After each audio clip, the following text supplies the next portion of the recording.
good evening. How is everybody doing? Happy Sunday to you. Hey, my name is Yaa'S. Welcome to Auntie Yaa'S Cozy Book Chat. So, before we get started, I trust that you've had a great day.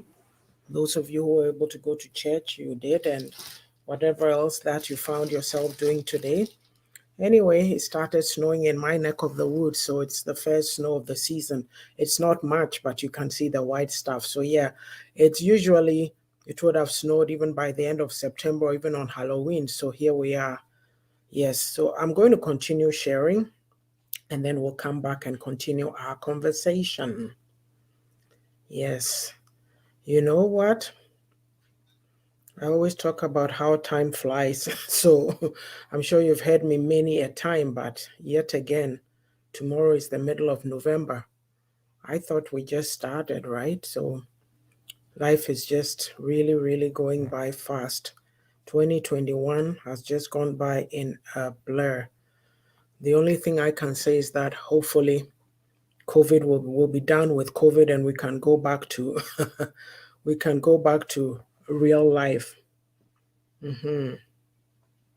I'm just still sharing to a few groups, so once I'm done, there's one particular group that I keep missing, and yet, hmm,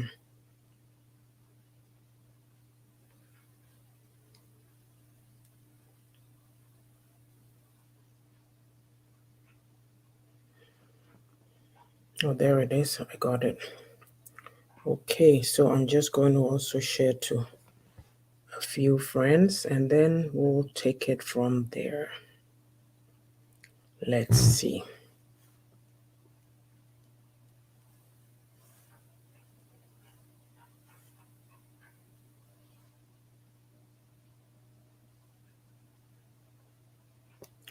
Okay, so we are ready to start. Now, what are we talking about today? Let me find it. Hopefully, it's all there. So tonight we are discussing, oh, I don't really think I like this color. I can't see see it very well. We are discussing handling adversity, and it's based on page 149 and to 150 of The Beauty of a Woman's Heart. And the title of that particular story is Remaining Calm in the Storm.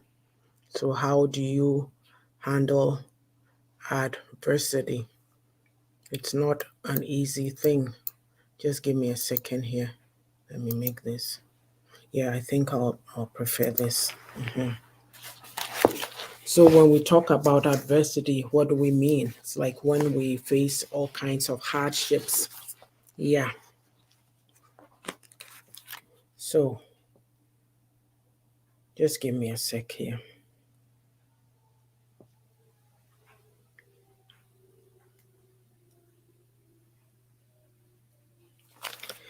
Yeah, so in this reading, this is what I say. There are times when life appears to be one storm after the other. Have you gone through that? In fact, today my pastor was preaching and saying that a lot of us Christians or believers, we think that just because we're children of God, life is supposed to be tickety boo and there's no hardships, and that is a lie. So there are times when things seem to happen. Something breaks down in your house, say your fridge, or say even your stove goes kaput. Next time there's a problem with the oven. Next time there's something going on with your car, and you ask yourself, what is all this? What is going on? And someone might say, is that such a big deal? Yes, it's financial adversity because it's going to clean you out of all the money that you have having to fix all these repairs, especially when they are unexpected. And then the more serious types is when, someone is involved in an accident or something, you know, drastic happens in your life situation. Yes. So, the storms may revolve around, and I cite a few examples, and you find that your strength is drained, and you ask yourself, you almost feel like everything is caving in around you. So some of these adversities that we're talking about may be around your marriage. There's breakups, there's death, there's divorces. Your children, maybe things, sick children.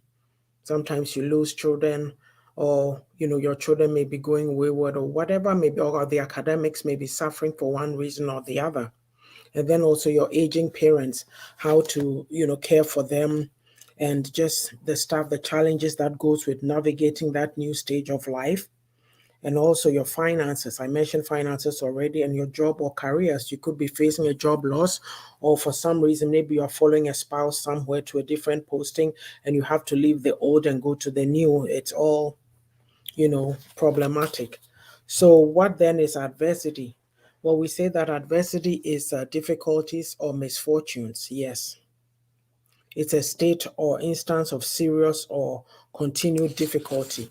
Or we can say adversity could be a calamity, or when you suffer something distressing. The thing about it is that one will meet many adversities in life. As I mentioned earlier, there's break in relationships, disgrace and shame, poverty, death, all kinds of stuff can happen. How do you handle it? If you're in a situation where you become embarrassed because of maybe something you said to somebody, some scandal breaks out and you are involved in it, and everybody hears about it, and it brings such shame and mortification to you. How do you handle it? Or if you've been a stay-at-home mother and all of a sudden, for one reason or other, there's a problem in your relationship, next thing you know, your husband is asking for a divorce. How do you handle that? How do you navigate that? Because a lot of times when these breaks in family dynamics happens, it's usually the wife and the children who suffer, because usually the children tend to go with the mother, and it means a change in their income, just their lifestyle changes. So they get pushed into poverty right there.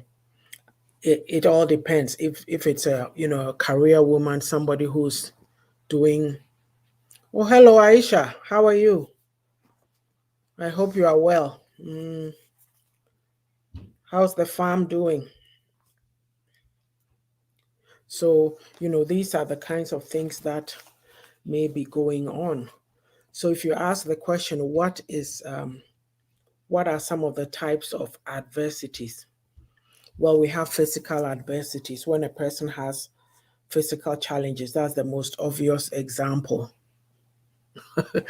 Cool. That's the most obvious example. hmm You know, but for me, even now that I even bring that up, I know that the environment in which I live now, when you talk about physical adversities, yes, the challenges are there, but there's resources in the system to help people navigate these challenges. hmm And it's interesting. Just the other day, I was watching uh, um, a story on the news about a young man. I'm not sure if he's in his teens, I forget the age, but he has Down syndrome. But he started this business, I think, just making I wouldn't call it granola bars. It's granola, but it's in a bag, and he uses the mother said it's a family secret. So there's all kinds of recipes, honey, this and that, and it's really good. And they've taught him to package it. He does it with his dad, package it, and it's out there, and people really like it. Even at the end of that part of the news, they said that a company in the States had contacted them. They wanted to talk to him. So maybe, looking at expanding or helping him, build. And I think about this and I tell myself, look at the environment in which we are from. If somebody has a physical challenge, they go, oh yeah, they are a sick person. They can't do anything. So most times you see them sitting by the roadside, begging for money from people. The mindset that we have has told them that, oh, woe is me, there's nothing I can do. But here, even in the workplaces, there's accommodations. They make accommodations for that. Like offices are, wheelchair accessible, and, buildings have to be actually. So these are, I was talking about physical adversity and I just branched out and gave some examples. The other one is mental adversity, when people are facing mental health challenges.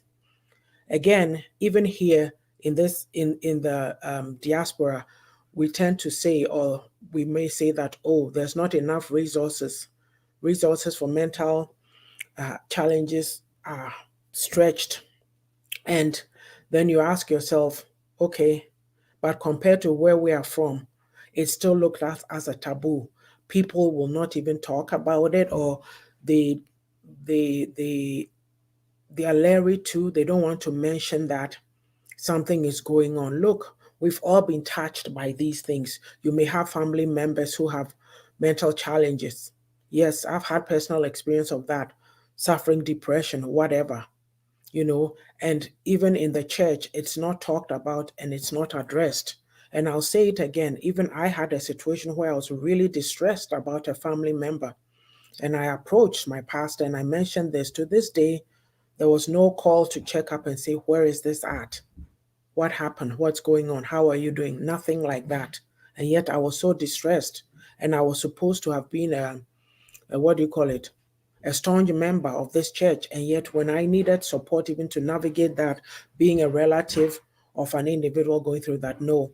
So we have to learn, like we have to wrap our heads around it and be more supportive and do the right thing because of the mindsets that we have regarding mental challenges in our community. Even when we are living in an environment where resources are easily available through just by a common phone call or even providing some information online, we refuse to because we still think we're back in our old environments and we still feel these shames. Yes. And then the third type of adversity is emotional adversity, when you're overwhelmed by emotions, not knowing how to handle your emotions maturely. This is where I would say maybe is it that we're lacking emotional intelligence. We're not taught how to manage our emotions. If, say, we're having a discussion and somebody disagrees with you, well, you know what? Not disagrees with you, but they have a different opinion from yours, then they don't like you. It's cause for a fight. We've never come to understand that concept of being able to tell each other that, hey, I mean, we're friends, but you see things this way and I see it that way. We're going to just agree to disagree. We don't know those concepts. So a lot of times you see situations where things don't need to degenerate, but it does. You are not for me, so you are against me. And that's all that we know. We are not able to expand our minds to encompass people or embrace people who have different opinions from us. And it's so sad. Then the other one is the fourth one, social adversities. So that one, it's called, like I say, when you are gauche, like you are very awkward. There are people who can't carry a conversation, lack of social skills. We are grown-ups, but we are going through these things. And it's very sad to watch. They can't even, if you leave them in a public setting, they can't even carry out a conversation. And for whatever reason, too, I think that is compounded by sometimes, too, I don't know if it's our sense of inferiority or what is it, but if you leave them with Obroni, go into those dynamics, oh, hello, how are you doing? This, that, carrying on a conversation for a long period of time, we're not able to do it. We're not, even in social settings amongst ourselves, we don't know how to have conversations and talk to everybody in the group. Like there's 4 people in a group. I know 2 of them. I go there, I say hello, and I just start talking to the 2 that I know and I ignore the other 2. That is not social skills. You have to speak to everybody. Oh, hello, I'm such and such. You introduce yourself. But when you do these things, people say, oh, you're too abrofosem, you're too whatever. But hey, we are grown-ups in the business of living in a grown-up manner, and we, these grown-ups, are responsible for young ones under us. So what are we teaching them? Yes. And then the other one is spiritual adversity. Like usually people do face attacks, much as people don't want to believe some of these spiritual things happen. And in some of the other adversities that I've mentioned, I would like to say that people with a faith foundation may be better able to handle situations when they come up. I'll just leave that out there. And when I say with a faith foundation, I'm not talking of my beliefs only. Whatever it is that anybody else believes, in their time of distress, it is a comfort for them. And also we have financial adversities, sometimes, Wall Street, Black Friday, what have you, even in Ghana, we've had situations where There's been scandals regarding financial institutions or whatever. People lose all their money. Sadly, these things come with people getting so distressed to the point that some may even commit suicide. It brings a hardship on people. It's hard to rebuild after these things happen. So, yes. And then, so as I've been talking and rambling, okay, so I describe what adversity is. I've gone through the types of adversity, and I'm going to ask, how do you handle adversity? So I'll talk about myself. Usually, when adversity strikes for me, there's we go by this what we say that people tend to we just talk to everybody who will listen to us. That's all that we do. We talk to everybody, any and everybody who's going to listen to us. Yes. But my thing is that you are putting all that information out there. Are there mature people? Are people mature enough? The people you're sharing this information with, are they mature enough to handle the information that you are sharing with them? That is one good question to ask yourself. Are people mature enough to handle the information that you are sharing with them? So for me, basically, of course, I'll share it with my kids. There's one or two friends. Like it seems like it's the same people. I have a sister that I share stuff with, and then like, and then some friends. So it may be, I would say, probably you find yourself talking about the same thing over and over again, and you'll be repeating it to about five people. you know. So, but sometimes when you're going through these things, it helps to just talk yourself through it. You talk yourself through it, and then as you're talking you get relief. But it gets to a point, if you're the type who just wants to talk to everybody, 20 people, this and that, it's worrying. And especially to if it's people, with us too, people run around with you, you think they are your friends. As soon as something happens, then you know who they really are. So, oh, have you heard what happened? So and so, this is going on with them. Oh yes, oh, blah blah blah. And then other people hear the story and also come and talk with call you up, chatting with you like they are commiserating with you. But at the end of the day, they go away and they go, oh gee, well, I thought she was able to do this. Look at her now. And then they are so happy, laughing gleefully because you are suffering.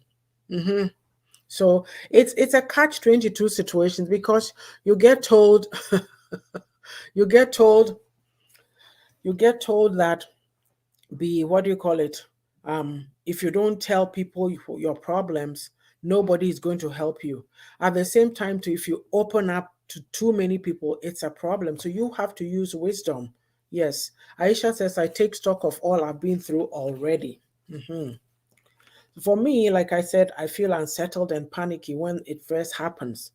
Depending what it is, you may even get weepy, you know, yeah, or you feel sad and all that. And then you talk about it. And like I said already, people will talk to anybody inside, talking to everybody. Sometimes the mistake, well, I don't know if it's a mistake, but because while you are sharing it, you are getting some relief too, right? Depending who it is, if it's a responsible person who is you're sharing with. But then I you settle it down, and then you bring it to God. Other times too, you just clam up and become moody. Yeah, it's not easy because this thing is on you, it's in your mind, and if you're not careful, you keep mulling it over and over and over and over, and it doesn't do well. Like it's not helpful because it's it can be detrimental to your health, especially if it's over a long range of time. If something happens just now that, oh, okay, my car is not working and I have to take it in, and you are worrying, oh, my money, you know, I need to come up with my mortgage or whatever next week or this, and you are thinking, I don't have extra money to deal with a car, but there's ways and means. So you figure something out and you put it to the side. But if something that is more long range, that is with you, and you keep thinking and thinking and thinking about it, it affects you. And sometimes these worries and things, it creates stress in our bodies, which is not good for us. Aisha says, embrace adversity as a chance for opportunity and work with it. Yes, Aisha has gone ahead and given us a solution. We have to, because it's life. We are in life, and we have to learn how to deal with challenges. So it all comes with the um, coping skills that we develop to help us to um, handle adversity. But you know what I find, well, in our environment, I find that the greatest challenge that we face is more of a financial, because of the poverty in the system. It's so, everything is I don't even know how to put it. Without money, you can't do anything. And so money seems to be the first thing that we all gravitate towards. And I mean, I know we've heard things, oh, money is evil, money is that. No, the Bible says the love of money is the root of all evil. Money, because that same Bible tells you money answereth all things. So because of that lack of money, financial wealth in the system, it creates a lot of issues for people. And when you don't have money to do things, okay, your child is sick, your wife wants to have a baby, there's no money to pay for the hospital bill. So they are trapped in the hospital, like things like that. It's a very difficult situation. So this is why those of us who are in Abuja, we get all these calls. Oh, this is going on with me. Bring me 500 pounds, or bring me $200. I need this, I need that. Sometimes even when you send the money, they don't even appreciate it. To them, it's not even enough. And yet, with all the adversity that they have, your money that you send there is putting them, like you go there and sometimes you find that they are even living better than you are. And even over there, when people say things are not good for them, it could be that it's not good in the sense that it's not the usual style, their lifestyle, whatever is going on is bringing their lifestyle down a notch. But some there too are used to these high standards. So when they say they're in trouble, they're in trouble. You go and you realize it's not that great of any trouble. It's just they are keeping up with the Joneses. So any little thing that happens, they have to push themselves to come up to par. But at your expense, no. So this is some of the, I don't know what can be done in the system to create jobs or whatever. It's going to take a long time. I mean, I guess it's all based also on the educational system and how our minds are wired. Because like I said before, with us, we just chew, pop, pass, and forget. Sometimes it's great to take a break from everything. Yes, exactly. Because you need to relieve your mind of all the stress. Shut it down, go off somewhere, go sit in a park and think, or if you can drive somewhere, go enjoy some leisure for a little bit. Yeah, so with that, I am going to take a break shortly, and then we'll come back and talk about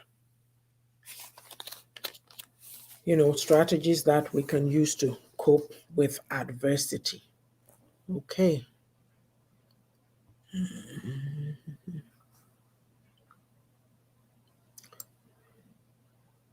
The thing is, what I find is that we were little children and everything was done for us. And then you grow up and you realize you have to,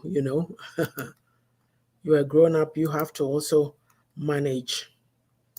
Take the banner off. All right, let's go.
So that is Reflections for a Thirsty Soul that came out last year.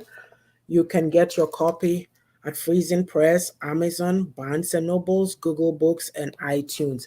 A very good read. It's inspirational. You get a lot of nuggets out of it. So get your copy and be blessed.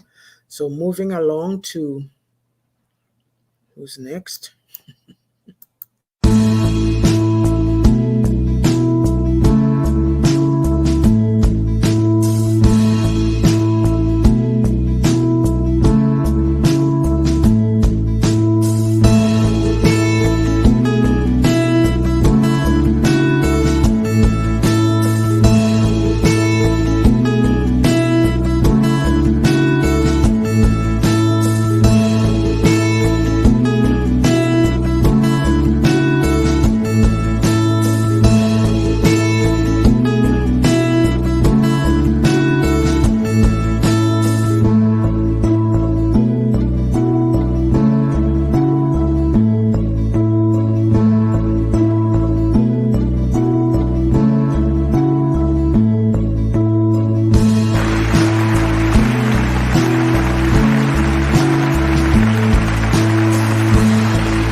So The Beauty of a Woman's Heart came out in March of this year.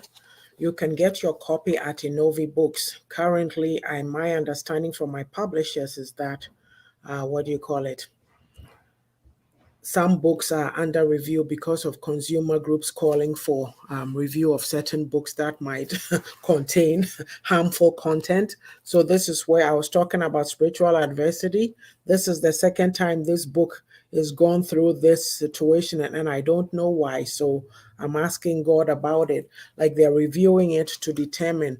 They mentioned there's categories that they have. So in the meantime, you can see on the ticker board there that Innovi Books carries it. So do get your copies there. I will alert you or advise you, inform you when the links are back up. In the meantime, the publishers are doing all they can to get it on in other bookstores. Okay, so moving right along. James.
So Refreshing for My Weary Soul just came out last month. You can get your copies on Amazon Canada, UK, US, France, Germany, Italy, Spain, Australia, and Japan, as well as Innovi Books.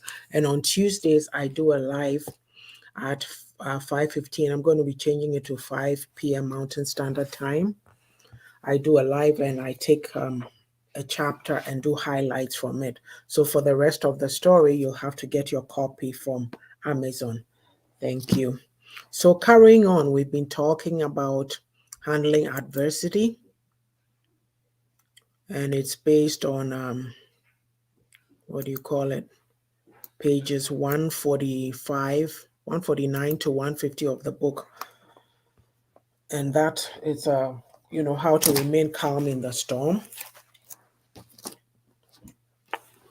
It's not easy to remain calm in any storm, but, the human spirit is resilient. So you have nothing to do but to draw on those resources and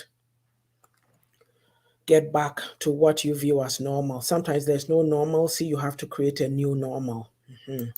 So we talked about what adversity is, the types, how you handle it, and now we're going to talk about strategies for coping with adversity.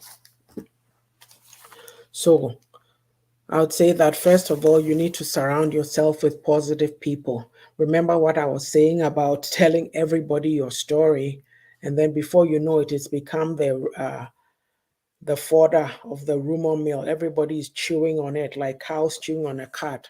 Your latest gossip in town. And when you go into public, people are looking, oh yeah, did you see her? She's the one that this is going on with her. It's all that very helpful? No. So something, as we grow older, we become wiser. Are you invested in quantity or quality? Do you want to have 200 friends, of which maybe you can't even count on your 5 fingers how many people really love you? Or do you want quality where you're going to say, okay, I have 10 people in my circle. When I'm going through extremely trying times, I can depend on 4 or 5 of them. Which is a better option for you? So you need to, it's up to you really. I mean, the thing is, life is a journey. As we are going along in this journey, we need to be growing. We need to be, maturing. Hello, Miss Sage. Welcome, welcome, welcome. I was so busy with the commercials that I forgot. I saw the comment, but I just now realized that I hadn't acknowledged you. I hope you've having a good weekend. So, like I'm saying, how many friends do you want? Are you that desperate? You know, are you that desperate to have a big, big circle? What is it? So you get to decide. Like, I mean, when you are young and silly and foolish, you want to be in the big crowds and the popular crowds and this and that. But as time goes on, reality sets in, you get wiser and you start to pick your circle. And there's something that we've been told, or we also tell younger people, that you choose your friends. Don't let your friends choose you. You choose. The same thing. Marriage partners, you choose, do not be chosen. Yes. So I could say a lot of that. Surround yourself with people, like in the storms, who can you depend on? Even in your community, who can you depend on?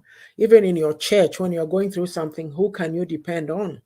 you know it's like you give certain examples, and people, we are given to not really acknowledging our feelings or talking about emotions, putting things out there. We've been taught that, oh dear, it's okay, and you should be quiet, don't talk too much. So when you bring things out, you are viewed as a troublemaker. But simple things like, maybe um your family member, it could be you or your spouse, they are gone out of town, and you're in a community, and a community of believers, you see them every Sunday, but nobody ever calls you to say, hey, how are you guys doing? Is everything okay? Is the missing person from your household okay where they are at?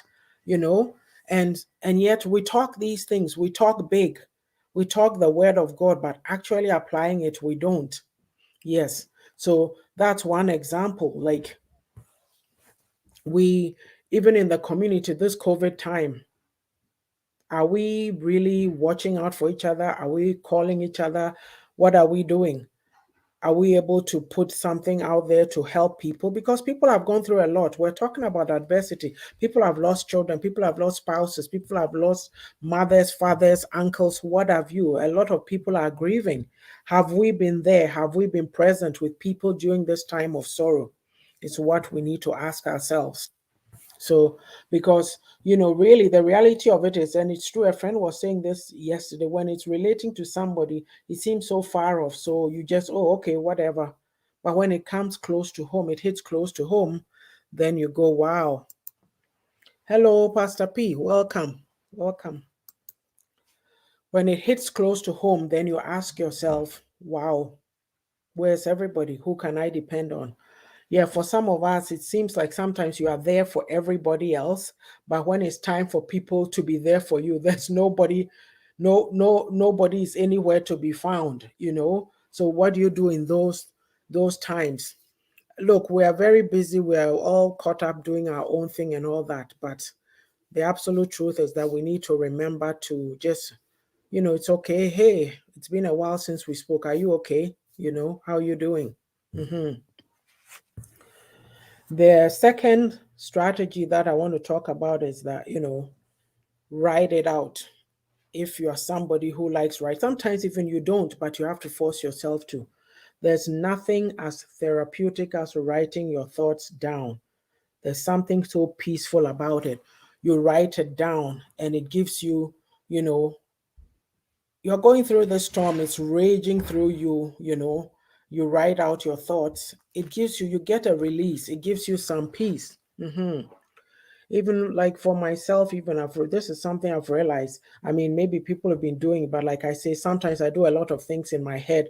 It's taking me a lot, laziness. It's taking me a lot to say, let me take my piece of paper or my book and start writing things down. So the other day, I went to, what do you call it? The Christian bookstore here over my lunch hour. I said I was going to look for, I thought, oh yeah, it's the end of the year. I need to go look for a planner. So I go and I look for one and I found one. And I thought, oh, okay, this is great. Just to write my daily thing. I have a book or a master list that I write things that I have to do in. But this journal, at least daily, you can put down daily things that you are able to do or accomplish or whatever. And then I found, what do you call it? Another journal, a planner, but it's a reading through the Bible planner for the whole year. So it's got the scriptures that you have to read, a schedule of to do, just some other. And I'm like, oh, I like this. So I thought I'm going to do it because this year I'm in a group. Look, I don't remember reading through the Bible ever. I bought a reading through the Bible book years ago. I didn't go through it. But this year I'm in a group and small, we're getting to the end of the year. But I thought, oh, if I have this, it's good for me. I'll continue with it. But I'm finding that, when you don't write things down, it becomes a problem. You forget things. There was a devotional that I got as well. I get tempted when I go into a bookstore. You should come and see the books I have here. I don't even read them, but they are there. I pick it up and I read a portion and I'm good. So I found a devotional. It says the devotional for anxious heart or something. There's different types. Of when I looked through this one, I liked it and I thought, oh, this one speaks to me. And when I came home, it's numbered by day, but me, I don't read in order. I flip through and I read. So what I'm reading is speaking to me. So I have a pencil and I write notes in it. Then just yesterday or the day before, I was in the dollar store, Dollar Tree, and sometimes they have all kinds of books thrown about there. But I know that they have some spiritual books. So I found this little book. I don't even remember what it is. I'm just trying to illustrate a thing about writing things down. Yeah, it says the Bible Promise Book. So it talks about different things, prayer, power of God, justice, what have you. And so I was reading something about peace and it gives you the scriptures. And so what I said is, I think I was telling my oldest daughter, I said, sometimes you are praying, but you need to write your prayers down too. So me, I have a whole bunch of notebooks. I went and took it and I'm writing my prayers down. And I'm like, it's doing something different for me. It's not like I read my Bible, I pray and all that, but actually writing things down or even reading the thing and kind of meditating over it, it makes it more meaningful. So I've that's one new thing that I've done recently that I'm so happy about. So I'm just using it to illustrate the importance of learning to write things down. Yes. Okay, I'll read Pastor P's comment. The saddest and the lonely world we live.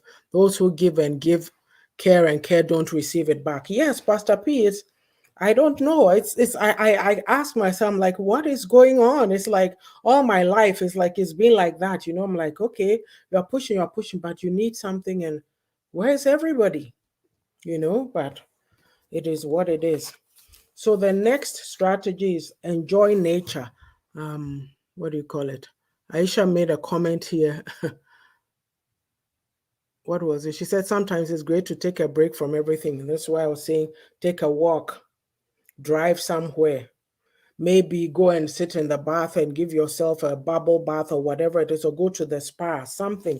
Do something relaxing. Learn to take time out to relax for yourself. You can't always be on the go, go, go, go. Forget your problems. Even when you do that, you find that the problem has not gone away, but you feel better. So maybe even before, when you were so stressed and you couldn't come up with any meaningful options or strategy to deal with a problem, just taking that break, coming back, then you get a different idea. Oh, I can do this. Oh, I can do this. Yes. Aisha says we can try something new. So that's the comment I'd made. Enjoy nature. It's very therapeutic. Just seeing the fall weather. Well, I said it started snowing, so maybe I can't see any more any more brown leaves, I suppose. It's not serious snow yet, just a little bit, but it's here now. And then the other strategy that I mentioned is that start investing in yourself. What do I mean by that? Take time for yourself. What do you like to do? Do you like to read? Do you like to learn new things? Like whatever it is, you know, try something new. Like Aisha's comment was saying, come up with a different option. Maybe you've been looking at life a certain way, and then this adversity, whatever it is, hits you. It forces you to take a step back, look at how you've been living life, reorient yourself, get some new options, and then move forward on the new path that you are going on. So, all this, we can't just sit there. If you're just sitting there doing nothing with yourself, you go to work, you come home, you come and eat your MPC or you come and eat your whatever, get up, go again. No, life is not meant to be lived that way. There's things that you need to do for yourself, for your soul to be happy. And you need to figure out what that is. Because otherwise, when you don't have this resilient nature, and life, it's not just one adversity, or different ones keep coming. How are you going to cope? How are you going to cope? Oh, Pastor P says you can't see anyone or comment. So, oh, okay. Oh, so, like start investing in yourself. The next point that I make is develop resiliency. Find a way. It sounds like the statement I just made earlier. Find a way to change course, heal yourself emotionally, and then continue moving towards your goals. It's not easy. But you see, the thing is, we hear so many things. So you are hearing all these things. Chances are you'll pick one or two things that you can work with. Yes. There's nothing that says you can do all at once. Right now, maybe you are so overwhelmed, you can't even think straight. You are hearing me. Just pick one thing, the easiest thing that you can do. Start with it and then just work your way through. That's how it is. We go on different platforms. You hear people giving advice and you go, oh, one thing hits you and you go, oh, okay. And you run with it. So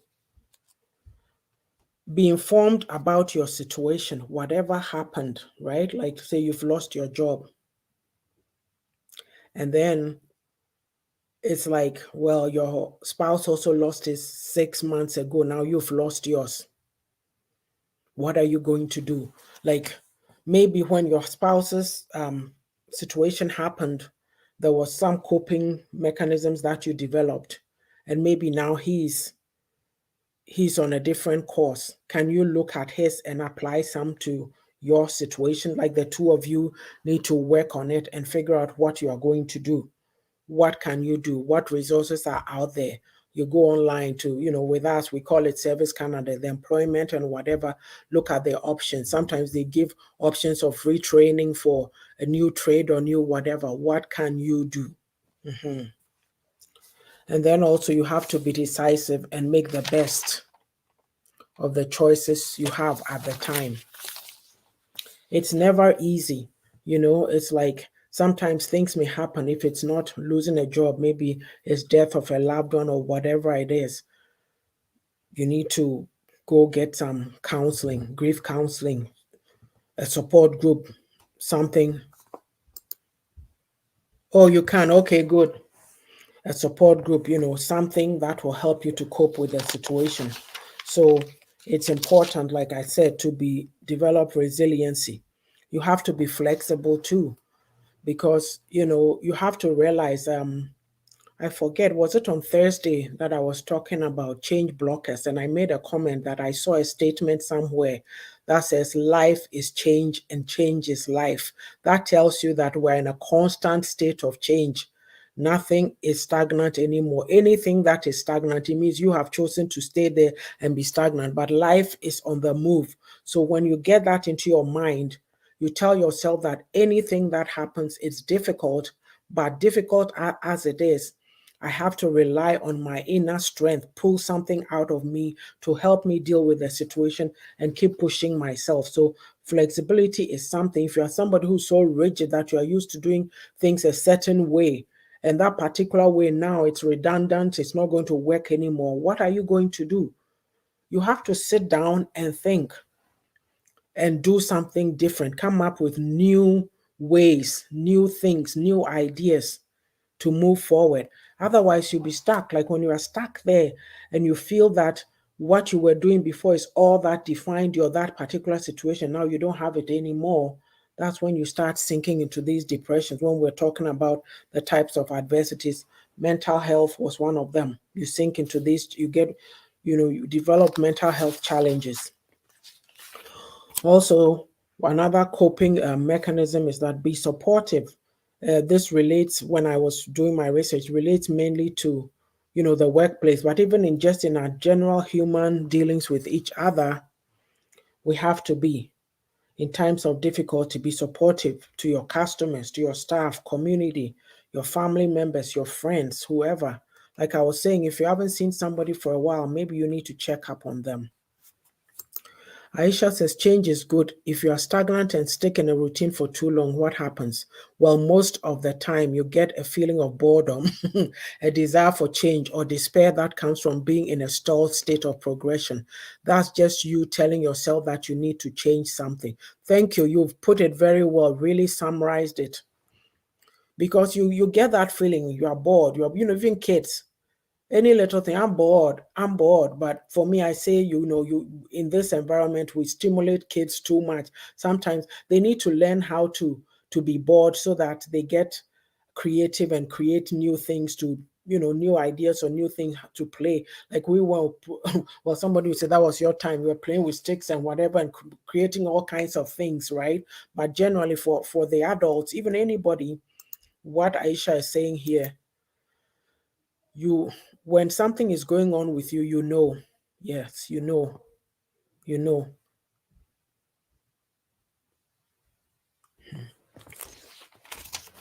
then the other thing is that be a leader for everyone around you. you know like all the traits that I've gone through, if you are able to develop them, apply them, it makes you a leader. I mean, being a leader doesn't mean you go and take everybody's load and be carrying it. But if people come to you or you see people, you can speak into their situation and give them a tip or two. Or if people come to you and say, hey, I'm struggling with this, what do you think I should do? Then you are able to give some insights that they can take. You see, the thing is, we are all in a human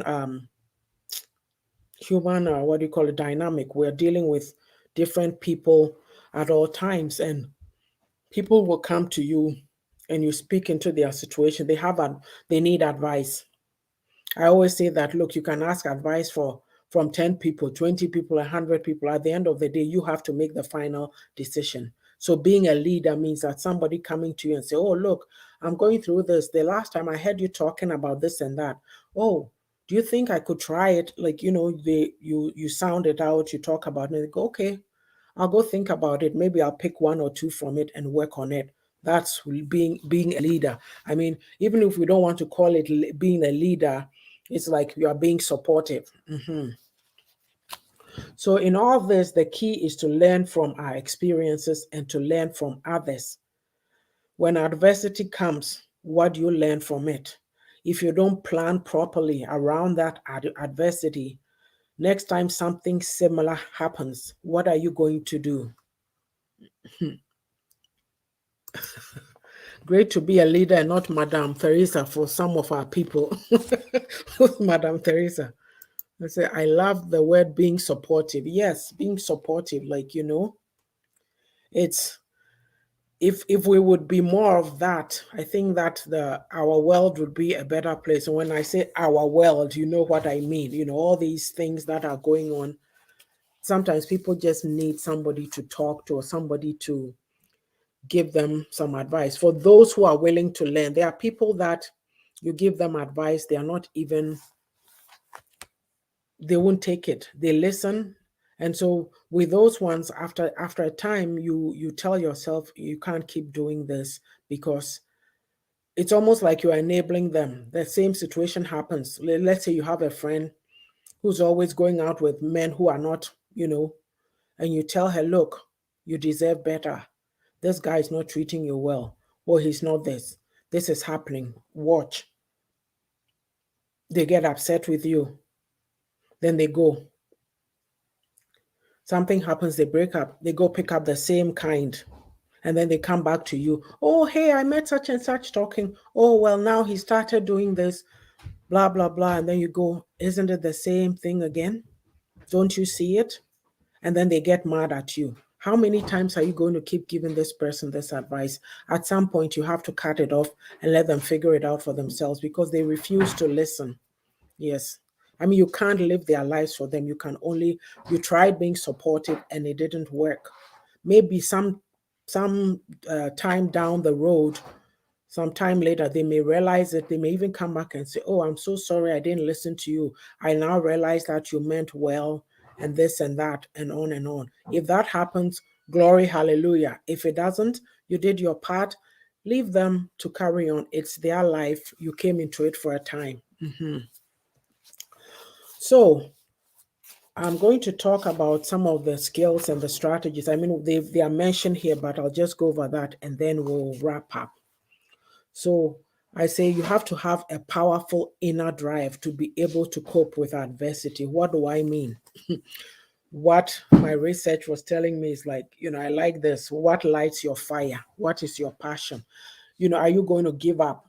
When something hits you, adversity hits you, are you somebody who just gives up and keels over and then lay there playing dead? Oh, I can't fall and I can't get up. Not that that commercial is funny, but it's humorous. Some people fall and they never get up again. Something happens to them and they never recover from it. Is that you? Surely there's something inside you. That is what is called the powerful inner drive. For me, mine is I can be feeling low, maybe. I can be feeling frustrated, or maybe something new that I have to do. I'm like, my eyes are like, oh, how am I going to do that? Oh, I feel I'm not doing what I'm supposed to do. I'm not doing enough. And then I tell myself, oh, am I going to give up? Then I go, no, that is not me. Like your self talk during adversity is so important. Yes. And then the second skills and strategies, faith and hope. Are you pessimistic or are you optimistic? Yes. You have to find opportunities in challenging times. I think Aisha had a comment up here about it. Something about, yes, embrace adversity as a chance for opportunity and work with it. COVID happened. It came with a whole lot, but what have we learned out of it? Those who did, they are just raking in the money or whatever. Like they put themselves out there and they are just soaring. So whatever happens, it's you have to draw from it. And in times of adversity, if you are a pessimistic person, you're going to go down because all you're going to say is, oh, woe is me. I can't do this. Oh, this is difficult. Oh, and I can't. But the optimistic person will say, oh, well, this is just a period of my life. Maybe I need to look at some of those things that I've been wanting to do and get on it. And then they devise a plan, and before you know it, they're on their way. And then you ask them, oh, but we all went through the same thing. How come you are doing this, this, this? And then they'll go, well, before this adversity hit, I'd been wanting to do such and such, but I limited myself. Fear became a snare for me. But when this happened, I had no choice because it pushed me. I was thrust out of my comfort zone. And that's how I got on this new path. So it's worth trying out. Also, the next skill is that you have to have the ability to visualize the goal. You have to be able to see the end. I'm trying to do this, but the end is over there, and work towards getting over there. Yes. Sometimes we refuse to, we don't want to. We don't want to, but we have no choice but to go there. So visualize it. Like, you need to be resilient. You have to have tolerance. So it's all part of the endurance package. And also you have to be somebody who has a lack of self-pity. You're not going to sit around and have pity parties, because you know that, hey, if something has happened to you and you know that there's children depending on you, you won't sit and have pity parties. You're going to get on, move on with it. It's not that you are not allowed. It's the length of time, because sometimes we bemoan ourselves, we mourn our losses, and it can go on for weeks. It can go on for months, years, whatever. But weeping is part of life. Bad things happen. You need to allow yourself that time to go through the sadness. Even when you think it's gone, it comes and it hits you.